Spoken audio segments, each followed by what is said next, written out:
Bismillahirrahmanirrahim. Alhamdulillahirabbil alamin. Wassalatu wassalamu ala asrofil anbiya'i wal mursalin wa ala alihi washabbihi ajmain. Amma ba'du. Puji syukur kita panjatkan kehadirat Allah Subhanahu wa taala yang telah memperjalankan kita dan mengumpulkan kita semua pada siang hari ini yang insya Allah diberkahi oleh Allah Subhanahu wa taala. Yang kita banggakan semua, yang saya hormati Pak Marzuki, senior saya, para dosen, pengurus yang luar biasa, dan juga generasi muda, calon-calon pemimpin, calon-calon orang kaya, calon-calon orang hebat yang lahir dari IGM. Saya tadi, perasaan saya itu baru setahun lalu ya Pak ya kesini. Berubahnya cepat banget ya, IGM. Saya masuk itu perasaan di luar negeri ya. Ini kampus hebat banget gitu. Tepuk tangan dong buat kampus yang hebat.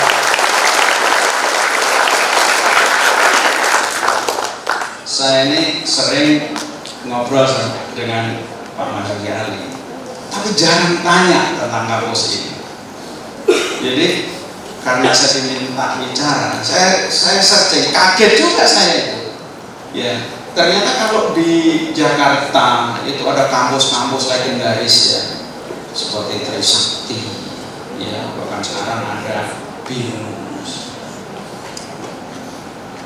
Di Palembang, bukan hanya di Palembang, di Sumatera Selatan, bukan cuma satu Sumatera Selatan, di Sumatera, bukan cuma Sumatera. Di seluruh pulau di luar Pulau Jawa ada satu universitas yang setara itu, universitas terbaik, namanya UIGM.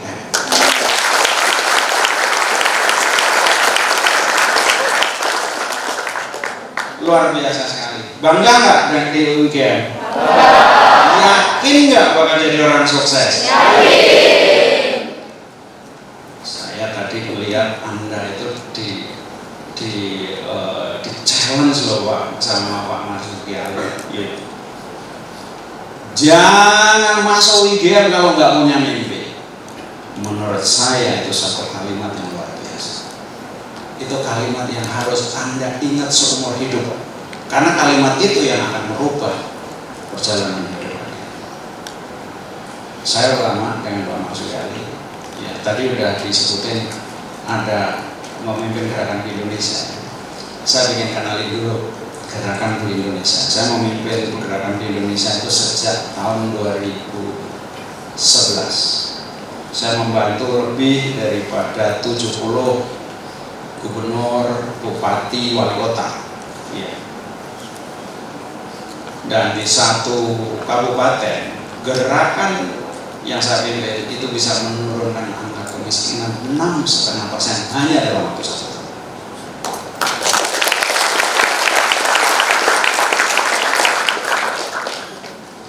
Saya ingin kenalin salamnya, ya, salamnya gitu. Kalau saya bilang beli Indonesia, kalian semua begini jawab, bela Indonesia. Kalau saya bilang bela Indonesia, jawabnya apa? Kita coba ya. Beli Indonesia, bela Indonesia. Tangannya gini, ya, tangannya gini. Gitu. Tadi di mana di kondangan saya sama Pak Marzuki. Gini juga, ini salam perjuangan. Cuma nggak pakai ngomong. Karena nggak pakai ngomong di kondangan itu hanya bisik-bisik. Itu artinya apa? Istri satu cukup ya. Artinya IGM ya. Oke. Beli Indonesia. Kenceng dong, yang semangat ya. Beli Indonesia. Bela Indonesia. Beli IGM. Bela IGM.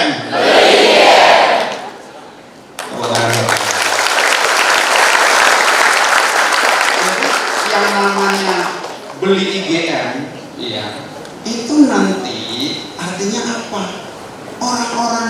IGM, alumni, keluarga alumni semua. Kalau beli apa-apa itu ke teman-teman sendiri yang bakal jadi entrepreneur ini. Dan gerakan itu sudah dilakukan di UMY namanya. UMY itu, problem UMY itu Pak Marsudi itu ngabisin duit. Kalau di Muhammadiyah itu kan ada namanya BPH. Ya, yayasan itu nggak pakai yayasan dia, BPH. Itu setiap tahun itu pasti BPH ini karena duit itu kan uang yayasan ya.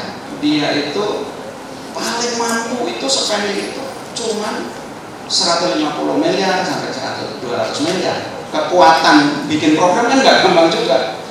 Begitu dikeluarin 200, masuk lagi 250. Kenapa? Salah satunya gerakan ini.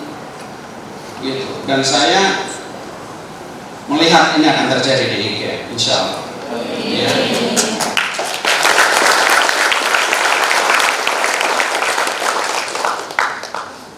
Kekaguman saya itu berlanjut di sini. Ya. Alhamdulillah bagi saya sebentar lagi insya Allah mudah-mudahan Palembang is my second home. Ya, saya itu tinggal di Jakarta. Saya di Palembang itu ada 3 proyek. Nah, proyeknya itu namanya proyek konservasi hutan, konservasi dan restorasi.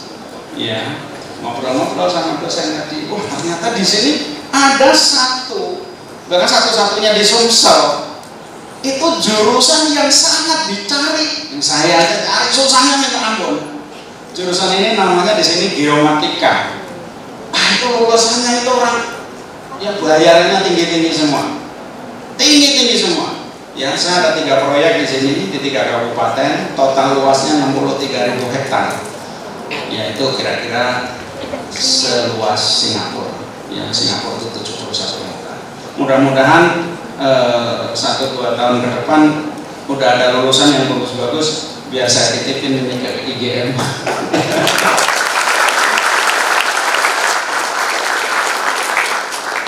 Jadi saya pengusaha, saya memimpin satu gerakan tadi, kemudian ada satu organisasi yang saya dirikan itu tahun 2009. Karena dulu itu bangkrut, saya benar-benar bangkrut, ya, bangkrut. Tidak ada pilihan lain kecuali bangkit, ya. Kecuali bangkit. Akhirnya dari kisah kebangkitan itu, saya nggak tahu orang datang dari mana nih, di rumah ini, dan akhirnya terbentuk organisasi namanya Indonesian Islamic Business Forum. Insya Allah sampai hari ini telah menyentuh lebih dari 2 juta orang, Pak Marsudi. Jadi organisasi ini menyentuh lebih dari 2 juta orang dengan kader-kader sekitar 200. Ini perlu saya sampaikan di depan kalian semua, terutama saya ingin menyampaikan di depan Pak Marsudi, karena Pak Marsudi itu bermimpi untuk merubah perpolitikan Indonesia. Mudah-mudahan IBF bisa bersama Pak Marsudi Ali. Ada satu hal, saya hanya ingin menggarisbawahi, Pak Marsudi Ali selalu berbicara tentang mimpi, tentang cita-cita, mimpi cita-cita, tentang pembangunan karakter. Ini yang harus kalian pahami. Ada satu hal yang kalian harus pahami. Jadi sebetulnya kalau saya selalu ngomong bahwa hidup di Indonesia terus nggak sukses, itu susah jelasinnya di depan malaikat, susah, terutama kalau para pengusaha. Ya, pengusaha itu di Indonesia kalau mau bikin restoran ribuan cabang itu bisa. Kader-kader saya itu bikin itu ya 50 cabang, 100 cabang itu biasa aja. Ya. Itu bisa terjadi karena di Indonesia.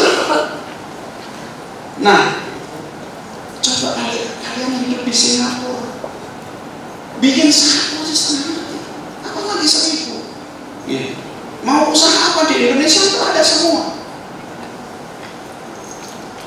Arab Saudi, ya saya punya sopir di Arab Saudi. Ya. Dia kalau pas lagi nggak nyopir, dia kadang-kadang datang menemui saya. Dia bawa mobilnya itu Altis, sopir bawa mobil Altis Toyota itu. Kalau di Indonesia itu standarnya direktur BUMN. Gitu. Ini sopir, saya tanya, kamu dapat duit dari mana? Gitu. Ini mobil siapa? Saya pikir mobil bos, ini mobil saya. Rupanya Arab Saudi itu bagi orang-orang tertentu itu dikasih duit. Gitu. Arab Saudi itu cuma punya minyak, ya. Indonesia punya minyak enggak? Punya. Tapi kita nggak bisa bagi-bagi itu, ya kan kayak Arab Saudi. Indonesia selain minyak itu punya batu bara. Arab Saudi punya nggak batu bara? Enggak punya. Indonesia punya sawit, punya emas, punya nikel. Pokoknya semua yang dibutuhkan dunia mesti Indonesia tuh punya. Cuma dikasih emas orang lain yang punya, iya kan? Siapa itu? Amerika. Kasih nikel, Cina. Emang Allah itu mau ngasih siapa? Allah itu mau ngasih Indonesia. Indonesia itu kalian.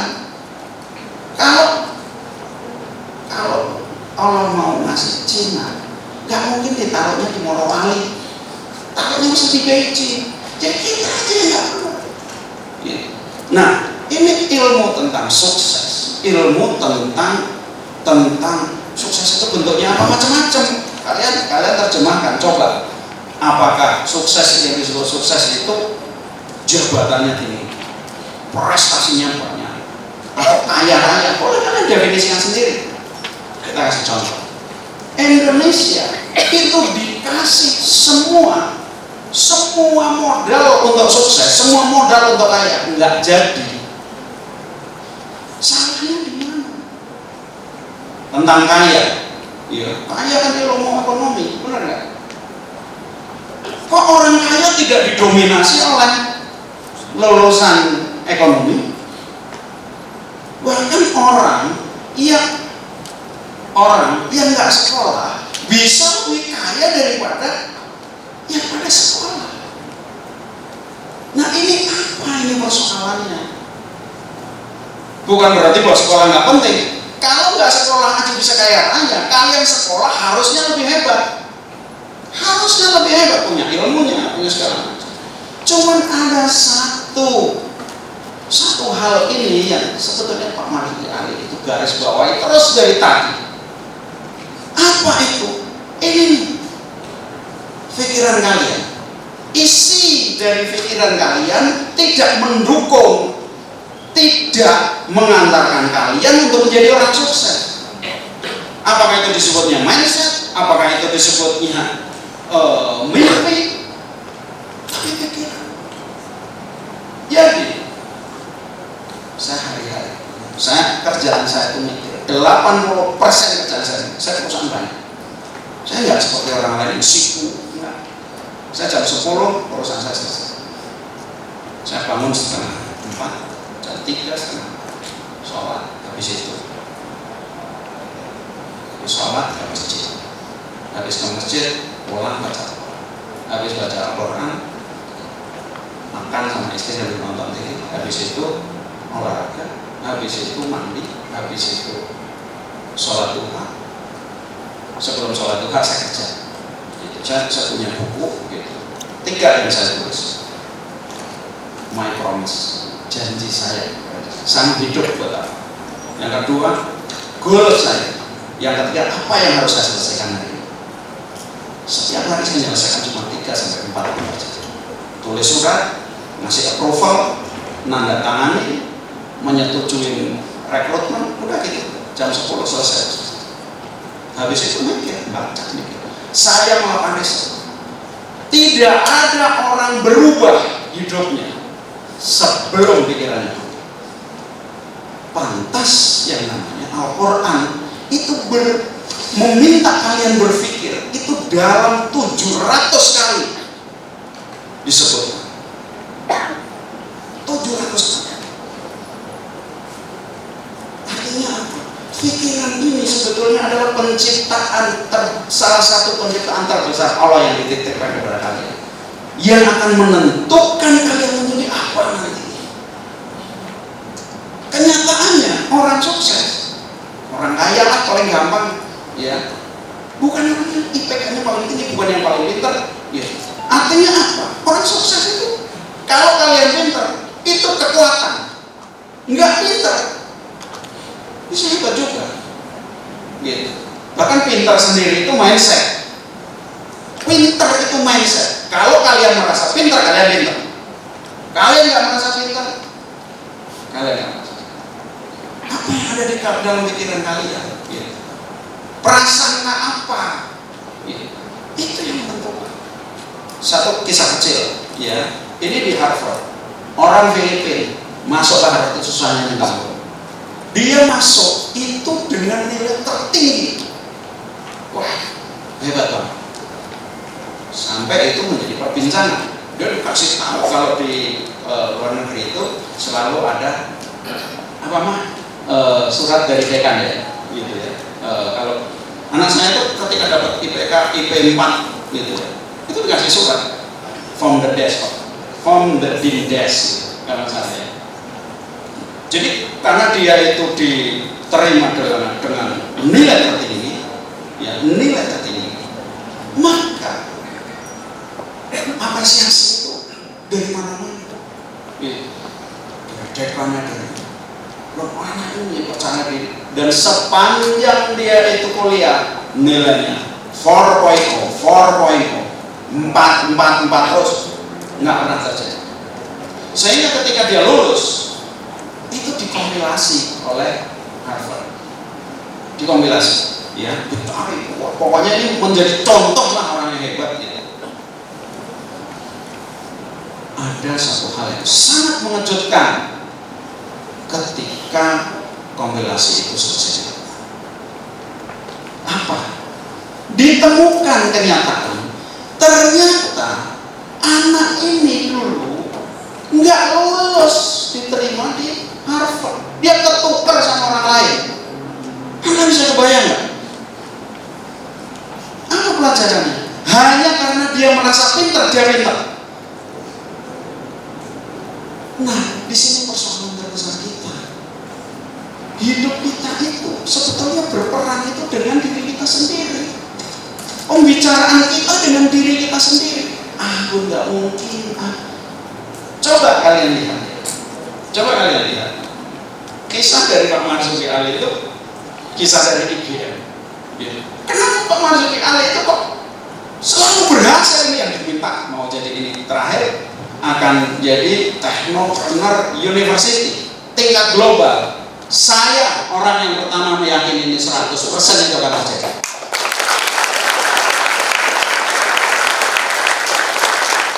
Kenapa? Karena beliau udah ada di situ. Beliau terlatih dengan pikirannya itu terlatih. Hanya kurang dari 3% orang yang bisa melatih pikirannya. Jadi kalau saya boleh menyarankan kepada kalian, latih pikiran kalian. Latih, berbicara, pembicaraan yang paling hebat, yang paling berpengaruh bukan pembicaraan kita kepada orang lain, tapi pembicaraan Anda dengan diri Anda sendiri. Maka itu Allah mengatakan, aku terserah prasangka hambaku, terserah prasangka hambaku. Jadi kalau dia itu merasa hebat, dia akan dikasih hebat sama Allah. Dia bilang, saya nggak mungkin, ya udah kalian nggak kemana-mana. Itu inti dari pesan seharian ini. Gitu. Jadi apa bentuknya kita berpikir itu? Gitu. Yang paling gampang, latih imajinasi. Latih imajinasi. Gitu. Anda, ya, saya kisah kecil. Saya tuh dulu, ditinggal ibu itu saya masih kecil, terus ayah menikah lagi, jauh. Saya tuh kalau ketemu ayah saya itu sebulan sekali, ya, karena ayah saya ini nggak berani pulang gitu, karena sama mertuanya itu mau dinikahin ibu wafat, mau dinikahin sama adiknya. Aduh, nggak gue banget kata bapaknya, bapak saya kan gitu, sendiri gitu. Saya yang datang setiap pagi itu menjadi saat-saat yang sangat menyenangkan buat saya. Gitu. Ayah saya seorang pendidik, ya dulu namanya itu pendidik sekolah, Sinder gitu ya, di kampung ini, pendidik sekolah. Itu jadi seorang pendidik intelek gitu. Kalau ngomong itu, walaupun di kampung ngomongnya bahasa Inggris. Gitu. Makanya anaknya namanya Happy, namanya Sweet. Itu rada aneh juga sih Bu. Dulu teman-teman saya namanya Wartoyo gitu. Sunarto. Ya itu oke gitu. Jadi maksudnya saya masih dapat tergolongnya. Nah, sama ayah saya itu ada satu hal yang menyenangkan. Apa? Gitu. Setiap pagi itu saya tuh untuk ayah saya ke kantor kabupaten itu harus jalan kaki itu 2 jam, 2-3 jam. Habis itu ketemu mobil. Ayah saya itu dulu waktu saya kecil ya motor ada ini, tapi kekuatan ekonomi ayah saya itu kan ada di ibu dulu gitu. Jadi ibu nggak ada berantakan juga gitu, motor pun nggak ada. Tapi saat-saat jalan kaki dengan ayah saya itu saat-saat sangat membahagiakan. Ayah saya itu, kita itu nggak punya motor. Pembicaraan saya gitu, nanti kalau kamu pulang sini kamu bawa helikopter jadi cepat nyampe. Helikopter yang dibicarakan, motor aja nggak punya, gitu, mobil kayak gitu ya, rada bener dikit. Helikopter, cuman nggak ada orang yang dengar. Kalau ada orang dengar, kalau juga sih, gitu ya. Saat-saat itu selalu saya tunggu, gitu. Jadi saya setiap bulan ingin berbicara tentang imajinasi yang luar biasa. Setidaknya itulah liburan saya, itulah healing saya, gitu. Dan itu nancep ke saya. Kadang-kadang lewat apa namanya, lewat lapangan gitu Pak ya. Gitu. Ayah saya kalau di situ kira-kira bisa nggak mendarat helikopter? Anda tahu nggak? Anda tahu? Di kampung saya hari ini, di kabupaten saya, bahkan di provinsi saya, orang yang dikenal, orang yang pulang selalu bawa helikopter itu namanya helikopter.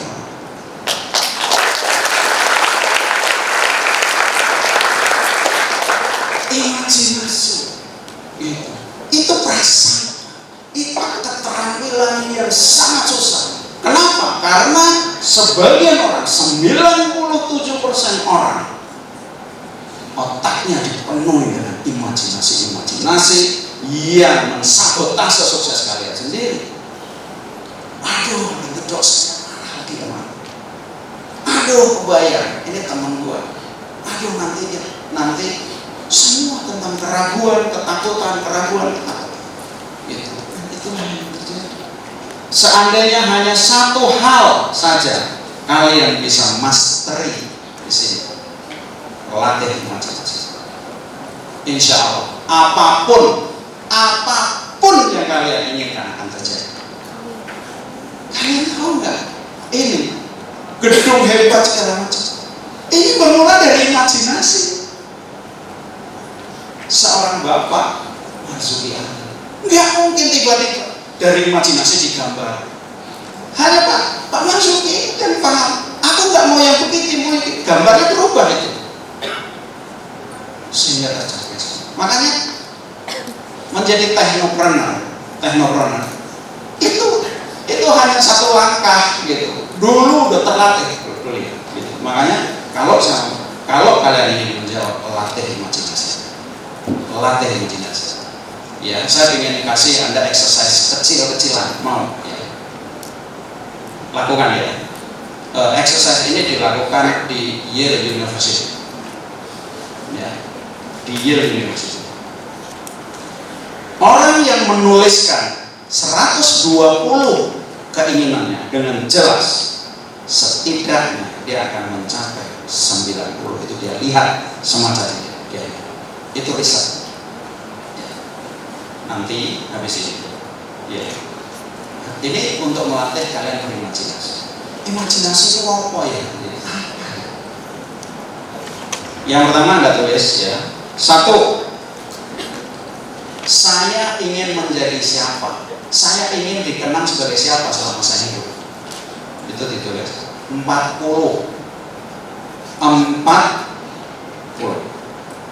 Siap nggak? Siap ya. 1. Saya ingin menjadi mahasiswa dengan ranking tinggi, dengan IPK tinggi. Saya ingin menjadi kebanggaan orang tua. Saya ingin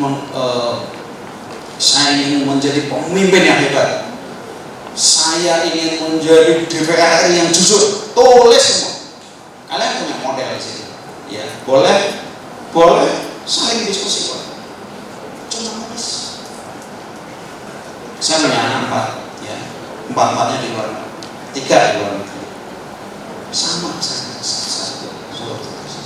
Bahkan saya bikin dream board gitu. Kamu ingin apa tuh? Gambar itu, tempel. Jangan dianggap enteng. Itu yang dikerjakan oleh orang-orang terhebat di dunia. 1. Ingin menjadi siapa selama hidup? Anda tulis 40 orang. Yang kedua, Anda tulis, saya ingin melakukan apa selama hidup? Perhatikan ya, perhatikan. Banyak orang hidupnya nggak kemana-mana karena nggak ada keinginannya, nggak jelas. Jadi Allah mau ngasih juga bingung sama kalian. Gitu. Antara keinginan, ucapan sama tindakan nggak sinkron. Tapi kalau keinginan itu jelas, itu akan terjadi. Saya ingin melakukan apa? 1. Mengumrohi Bapak Ibu. Saya ingin memberi beasiswa tadi. Kenapa nggak ditulis? Gitu. Kalian belanja, gitu. Sampaikan kepada Allah. Yang ketiga, saya ingin memiliki apa? Aku ingin memiliki pesantren, aku ingin memiliki kampus, aku ingin memiliki tadi ya. Jadi 1 itu ingin menjadi siapa? 2 itu ingin melakukan apa? 3 saya ingin memiliki. Ingin melakukan apa itu banyak. Aku ingin membelikan rumah buat orang tua. Aku ingin menghajikan mereka. Aku ingin mengumrohkan adik-adikku. Kenapa nggak dijelaskan? Gitu ya. Saya saran ini ya ada wakil rektor atau saya tanganin ini. Coba deh diikuti. Nanti diikutin anak-anak. Percaya sama saya. 1 persatu, nggak usah nunggu mereka lulus. Itu sebagian besar terjadi. Percaya? Gitu. Saya bergerak di bidang ini. Saya itu ngajarin ilmu bisnis itu gampang. Ilmu bisnis, tapi ilmu bisnis itu nggak mengantarkan orang itu jadi orang hebat. Di IBF ini dikenal ya kebangkitannya orang-orang. Saya tuh kalau nanganin pengusaha, kalau utang itu cuma 3 miliar gitu, terus saya nggak mau temuin itu. Asli lah itu sama murid saya, muridnya lagi, gitu. Saya pernah sampai saya bikin polisi. Pengusaha yang di atas 100 miliar katanya baru ketemu sama saya. Ya. Jadi kalau pengusaha utangnya baru 90, tak suruh utang lagi baru ketemu saya. Ya, benar-benar dulu. Ya. Kenapa? Otaknya. Ya. Ayatnya ada semua, kalian bisa sendiri. Ini mesti menjadi, karena ini tantangan Pak Marzuki Ali ini buat Anda. Itu jangan dianggap tantangan kosong. Indonesia butuh itu. Kita ini udah dikasih minyak, kasih segalanya, nggak jadi. Gitu. Kalian udah sekolah di sini, nggak jadi. Yang salah itu kalian. Yang salah itu bangsa Indonesia. Udah dikasih nikel, orang butuh nikel kita punya nikel, orang butuh ini kita punya itu, selalu kita yang punya, tapi nggak punya. Gitu. Kenapa? Karena ini kosong. Gitu. Jadi 3 hal ini kalian, 3 hal ini 120 kan 40 kali 3 benar ya? 40 kali 3 kalian benar-benar internalisasi. Sehingga dalam doa-doa itu, ya Allah, inilah hambamu yang memiliki 120 keinginan itu.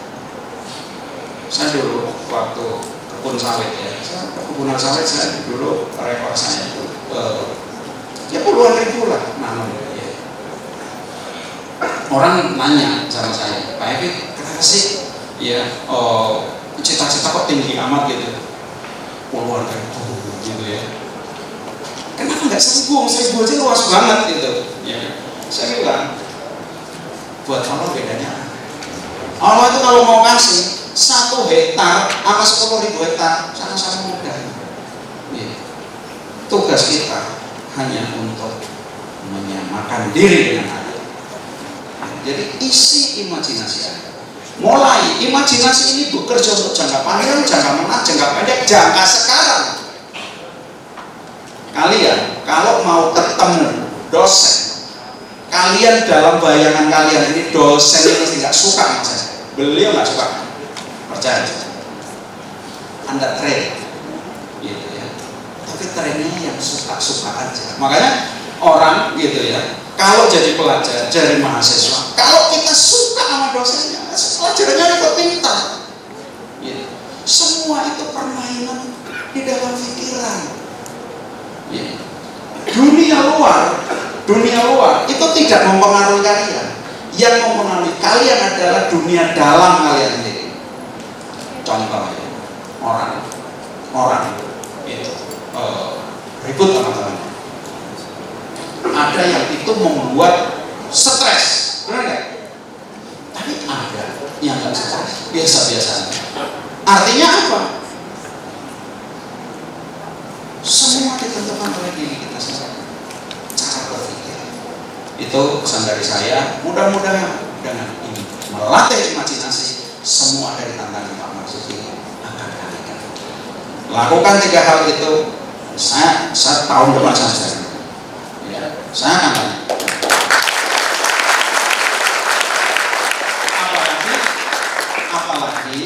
Apalagi saya tuh mau punya rumah di Palembang gitu ya, nanti dikit-dikit mampir ini ya, saya mau mampir benar-benar.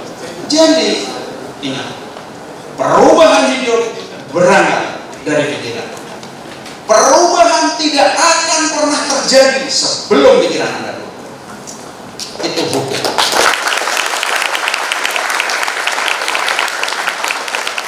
Saya lihat pemimpin masa depan Indonesia itu rohani. Saya doakan mudah-mudahan ya, tadi Pak Marzuki Ali sampaikan kalian harus punya cita-cita untuk memberi beasiswa. Ya, jadi sama pesan saya kepada para pengusaha-pengusaha itu. Oh ya, Pak Marzuki Ali 16 tahun IIBF memang ingin menciptakan orang-orang kaliber. Hari ini di tahun ke-16 orang-orang terkaya di kabupaten-kabupaten ini bergeser, Pak. Itu mulai diisi oleh anak-anak IIBF. Sebagian besar ada di belakang kalian, kasih tepuk tangan. Orang-orang yang kaya. Jadi kata kuncinya, gitu. Kalau Anda bisa kendalikan imajinasi Anda akan kendalikan dunia luar Anda akan kendalikan masa depan Anda. Demikian dari saya. Beli Indonesia, bela Indonesia, beli IGN, bela IGN. Terima kasih.